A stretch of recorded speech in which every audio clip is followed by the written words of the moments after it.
أعوذ بالله من الشيطان الرجيم.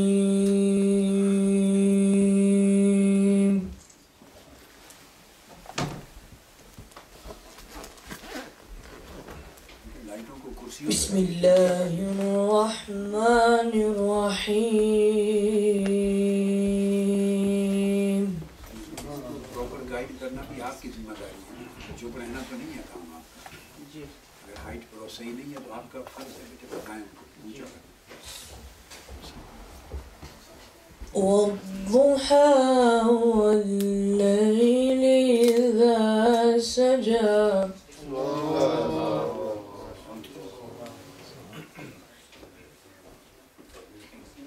ما ودعك ربك وما قلى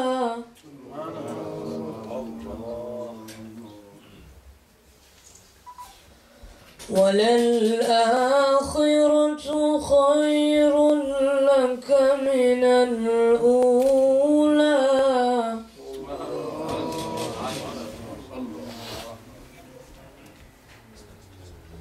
ولسوف يعطيك ربك فترضى.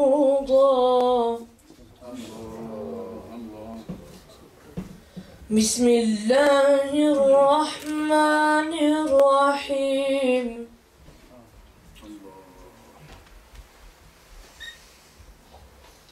والضحى والليل إذا سجى ما ودعك ربك وما قلى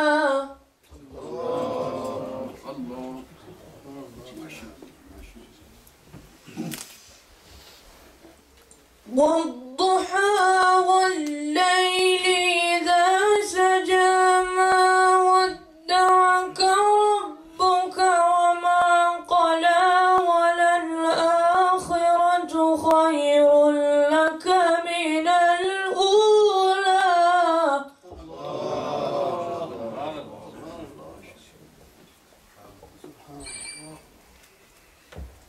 ٹھنڈا پانی الگ ڈالیں. وللآخرة خير لك من الأولى.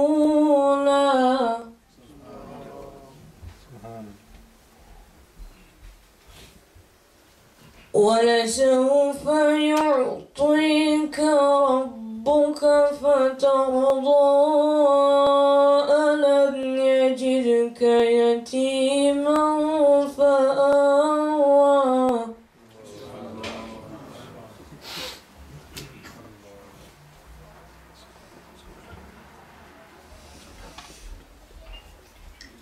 ووجدك ضالا فهدى ووجدك عائلا فأغنى فأما اليتيم فلا تقهر.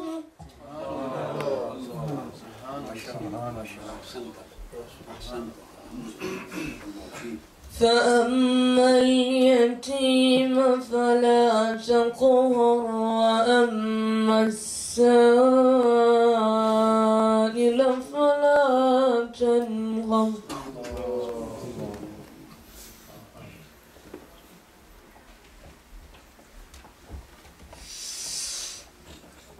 وأما بنعمة ربك فحدث. الله أكبر. بسم الله الرحمن الرحيم. ألم نشرح لك صدرك.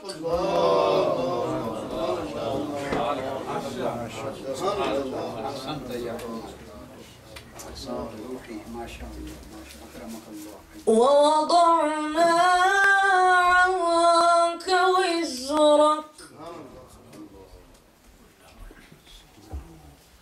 الذي أنقض ظهرك ورفعنا لك ذكرك.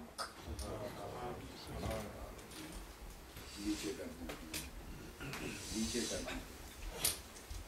ألم نشرح لك صدرك ووضعنا عنك وزرك الذي أنقض ظهرك ورفعنا لك ذكرك. ما شاء الله. أكرمك الله. عزك الله. تقبل الله عملك. وبارك الله فيك. ورفعنا لك ذكرك.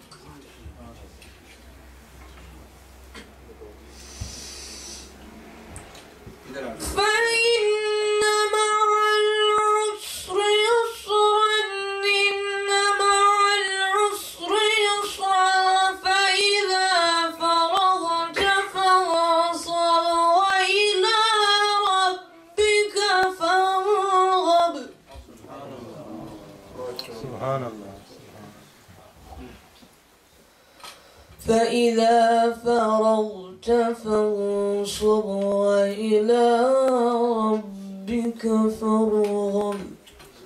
صدق الله العظيم. سبحان الله. ما شاء الله.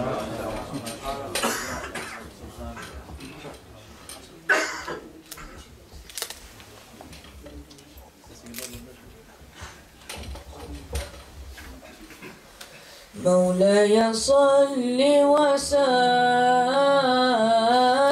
دائما عبدا على حبيبك خير الخلق كلهم. مولاي صل وسلم دائما عبدا على حبيبك خير الخلق كلهم. محمد سيد القولين والثقلين. محمد سيد القولين والثقلين والفريقين من عرب ومن عجم. مولاي صل وسلم دائما عبدا على حبيبك خير الخلق كلهم. مولاي صل وسلم دائما عبدا على حبيبك خير الخلق كلهم. هو الحبيب الذي ترجى شفاعته. هو الحبيب الذي ترجى شفاعته لكل حول من الأحوال مقتحم. مولاي صل وسلم دائما عبدا على حبيبك خير الخلق كلهم. يا أكرم الخلق ما لي من ألوذ به. يا أكرم الخلق ما لي من ألوذ به سواك عند حلول الحادث العمم. مولاي صل وسلم دائما عبدا على حبيبك خير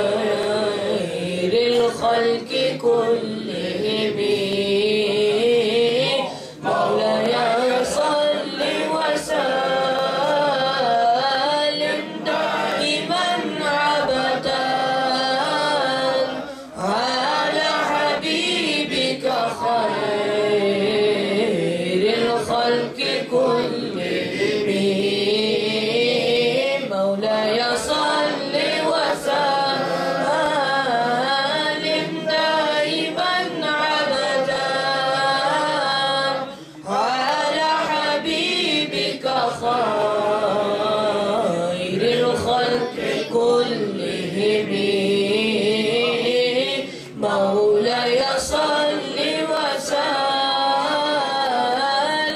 دائما أبدا على حبيبك خير الخلق كلهم. بسم اللہ الرحمن الرحیم.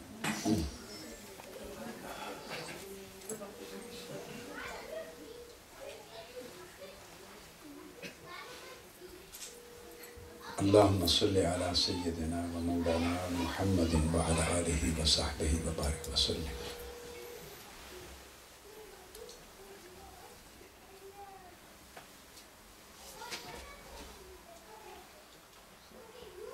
بسم اللہ الرحمن الرحیم.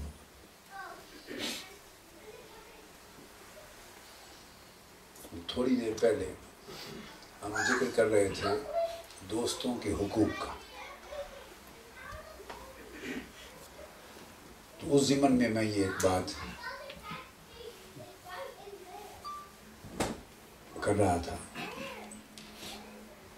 کہ جیسے احمد نواز ملک صاحب نے اپنے اندازے کے مطابق 40 افراد کا انتظام کیا تھا. ان کے خیال میں تھا کہ 40 آدمی ہوں گے جن کو انہوں نے دعوت دی. میں نے برسبیل تذکرہ ان سے پوچھا تو میں نے کہا کہ نہیں، کم سے کم 60 افراد ہوں گے یا زیادہ، 60-70 آدمی ہو سکتے ہیں. مجھے تو نہیں پتا تھا. میں نے کہا کہ بس آپ لسٹ بنا کے ذرا چیک کر لیں کہ موقع پر ایسا نہ ہو کہ آپ کے انتظام میں کوئی کمی آ جائے اور آپ کو مشکل پیش آئے موقع پر. تو میں اس کا ایک علاج بتا رہا تھا، اور وہ علاج حضور علیہ السلام کی تعلیم سے بہتر کسی مسئلے کا اور کسی الجھن کا علاج کوئی نہیں. میں نے یہ حدیث نبوی صلی اللہ علیہ وسلم بیان کی تھی کہ آقا علیہ السلام نے فرمایا، میں اس کو دہرا رہا ہوں، طعام الواحد یکفی الاثنین وطعام الاثنین یکفی الاربعہ وطعام الاربعہ یکفی الثمانیہ. دو حدیثیں میں یہاں بیان کروں گا. ایک تو یہ کہ ایک کا کھانا حضور علیہ السلام نے ارشاد فرمایا 2 کے لیے کافی، اور 2 شخص کا کھانا 4 کے لیے کافی ہے، اور 4 افراد کا کھانا اگر ہو کسی کے پاس تو وہ 8 کے لیے کافی ہے. یہ تو آقا علیہ السلام کا عطا کردہ ایک حل ہے، اور یہ بھائیوں کے اخوان کے حقوق میں سے بھی ہے. تصوف میں ایک بہت اہم چیپٹر ہے الاخوہ. چند ابواب تصوف کی تعلیمات میں بہت اہمیت رکھتے ہیں، اور ان کا عام طور پہ لوگوں کو اندازہ اور علم اور ادراک نہیں ہے. وہ یہ تصور بھی نہیں کرتے عام طور پہ لوگ کہ یہ اس کا بھی کوئی تعلق تصوف سے اور روحانیت سے ہوگا. وجہ اس کی یہ ہے کہ جس ماحول میں ہمارے لوگ پیدا ہوئے اور پلے ہیں، جس سوسائٹی میں، جس کلچر میں، یا سوشل بیک گراؤنڈ اور کلچرل بیک گراؤنڈ میں جو پاکستان اور انڈیا کی، بدقسمتی یہ ہے کہ وہ دینی علم سے خالی ہے. اور دینی علم میں جو کمی ہے وہ تعصب اور ایک دوسرے کے ساتھ اناد اور عداوت نے اس کمی کو پر کر رکھا. اور پھر خاص طور پہ روحانیت کا جو وہاں تصور ہے وہ صرف اور صرف رسم اور رواج پر مشتمل ہے. تو تصوف و روحانیت کے لیے صرف 2 چیزیں ہمارے ہاں رہ گئی ہیں. کیا؟ 2 چیزیں، ایک اسم، ایک رسم. یعنی تصوف کا روحانیت کا، طریقت کا، اہل اللہ کا، اولیاء کا، صوفیاء کا، معرفت کا، یہ چیزیں اس سبجیکٹ کا رہ گیا ہے اسم، نام، اور دوسری کیا چیز رہ گئی ہے؟ رسم۔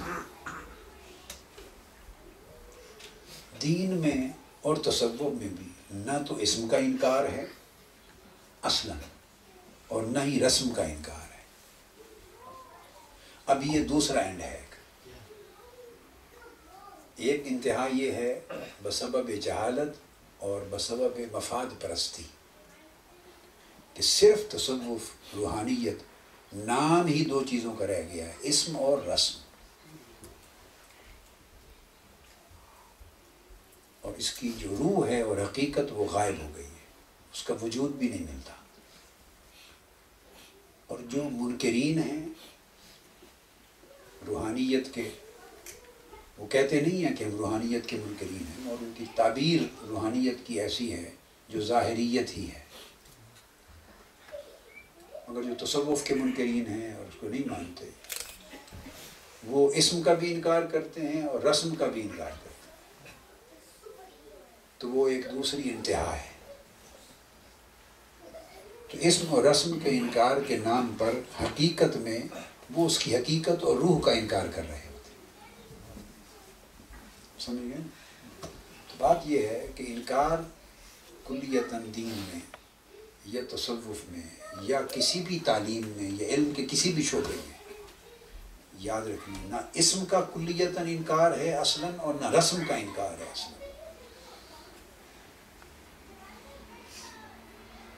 تمام علوم میں اور دین کے تمام شعبے میں آداب ہوتے ہیں، اور آداب ہی کا نام رسوم ہے۔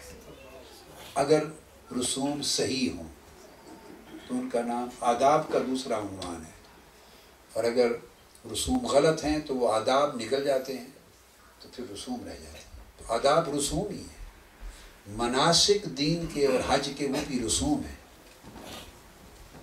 تو اسم بھی ہے اور رسم بھی ہے۔ آپ حج کرنے اور عمرہ کرنے جاتے ہیں تو سارا حج اور عمرہ رسوم کا، سب رسوم کا نام، اور ان کو دینی اصطلاح میں مناسک کہتے ہیں، مناسک الحج۔ تو انکار تو اصلاً نہیں ہے نہ اسم کا نہ رسم کا۔ اللہ بھی فرماتا ہے وَلِلَّهِ الْأَسْمَاءُ الْحُسْنَى، اللہ کے بھی اسم ہیں، سارے نام اللہ کے تمام اسماء پیارے ہیں، خوبصورت ہیں، جن سے چاہو پکارا کرو۔ تو اسم کی بات تو اللہ بھی کرتا ہے، اللہ کی ذات کے لیے بھی اسم ہے۔ اور آدم علیہ السلام کو بھی جو تعلیم دی ہے تو پہلا علم جو دیا ہے وہ اسم کا، اسماء کا دیا ہے۔ وَعَلَّمَ آدَمَ الْأَسْمَاءَ كُلَّهَا، تو اسم سے ہی نام، اس سے ذات کی معرفت ہوتی ہے، اسم سے صفات کی معرفت ہوتی ہے، اسی صفات سے افعال کی معرفت ہوتی ہے، اور انہی افعال و صفات سے ذات کی معرفت ہوتی ہے۔ تو انکار اسم کا نہیں ہے، نہ انکار رسم کا ہے، تو یہ دونوں طرف انتہا پسندی ہے۔ خرابی یہ ہے کہ اسم اور رسم رہے، اسم پہچان کے لیے ہوتی ہے، ہر بچے کا نام رکھتے ہیں، ہر شہر کا نام ہوتا ہے، ہر چیز کا ایک نام ہے۔ نام کے بغیر تو کوئی پہچان ہی نہیں ہے، نام ہی علامت کا ہے، اسم۔ اور رسم جیسے میں نے بتایا، جو اس کے طور طریقے آداب ہیں، ادائیگی کے جو آداب ہیں وہ رسم ہوتی ہے، تو اس کا بھی انکار نہیں ہے۔ شرائع جو اسلام کی شریعتیں ہیں، دین کے مناسک ہیں، اور بہت ساری چیزیں، ارکان اور عبادات اور معاملات، ان کی ادائیگی کے جو شعار ہیں وہ رسوم ہیں، دونوں جائز ہیں۔ اور بات یہ ہے کہ اصل حقیقت اور روح کو پہچاننا چاہیے اور اس پر عمل کرنا چاہیے۔ تو ہمارے ہاں حقیقت اور روح نکل گئی ہے۔ جب حقیقت اور روح نکل جائے تو اسم و رسم پھر مردہ جسم رہ جاتا ہے، جیسے میت ہوتا ہے۔ ہمارا تعلق دین کے ساتھ بھی ایسا ہی ہو گیا ہے جیسے کسی میت کے ساتھ تعلق، کیونکہ ہم دین کا نام لیتے ہیں مگر دین کی روح سے دینی تعلیمات کی روح سے بے خبر ہے. تو تصوف، طریقت، روحانیت، اس کے ساتھ بھی اس سے بھی بڑھ کر سلوک ہوا ہے، بد سلوکی ہوئی ہے. تو میں اس باب میں یہ بات کر رہا تھا کہ جو لوگ اصل تصوف کو جانتے ہیں، اب سوال پیدا ہوتا ہے کیسے جانیں؟ تو دو ہی طریقے ہیں. کیا؟ دو طریقے ہیں صرف. ایک پڑھنا، کیا؟ اور ایک کسی سے سمجھنا. پڑھنے کے لیے کتاب چاہیے، سمجھنے کے لیے صحبت چاہیے. دو طریقے. ہم نے دونوں طریقے چھوڑ دیے. نہ کتاب کے لیے، نہ پڑھنے کے لیے وقت ہے، اور نہ صحبت کے لیے وقت ہے. دنیا نے اتنا الجھا دیا ہے. وہ فیض کا یا کس کا شعر ہے کہ تجھ سے بھی دل فریب ہیں غم روزگار کے، دنیا نے تیری یاد سے بیگانہ کر دیا. دنیا نے تیری یاد سے، دنیا نے تیری یاد سے بیگانہ کر دیا. واہ واہ.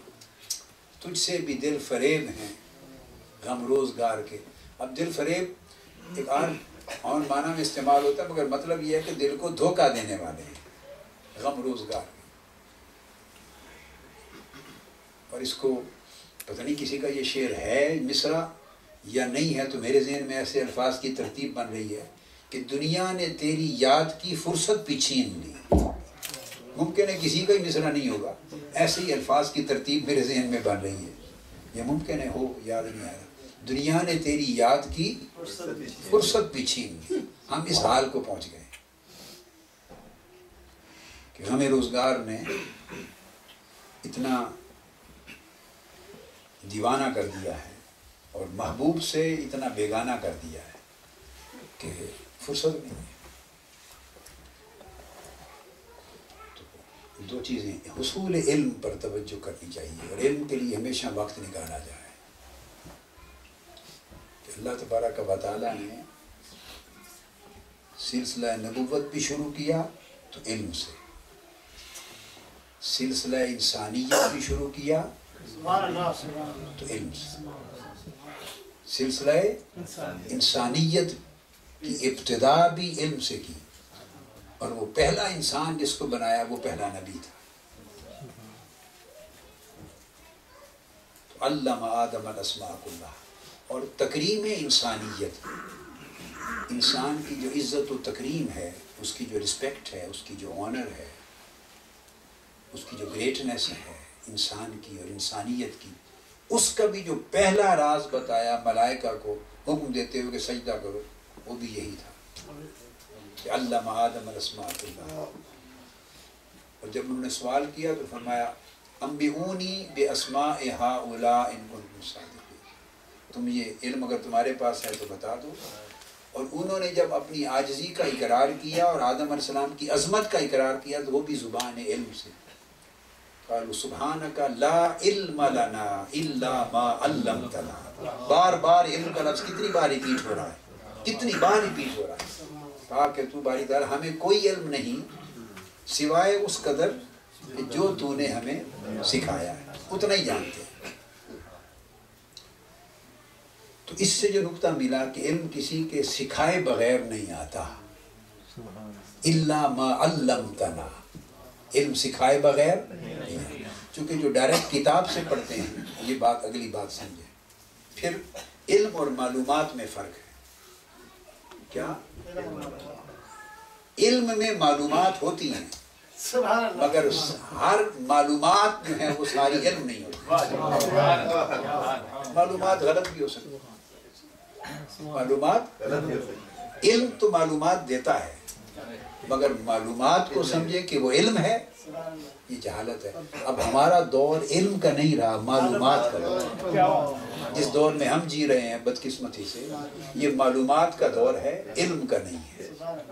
انٹرنیٹ نے، ٹی وی نے اور یہ الیکٹرانک کمیونیکیشن کے جتنے ذرائع ہیں، ہاتھ میں علم ہے. یہ ہاتھ میں کیا، اب مجھے تو اس کے بھی نام نہیں آتے. ایک تو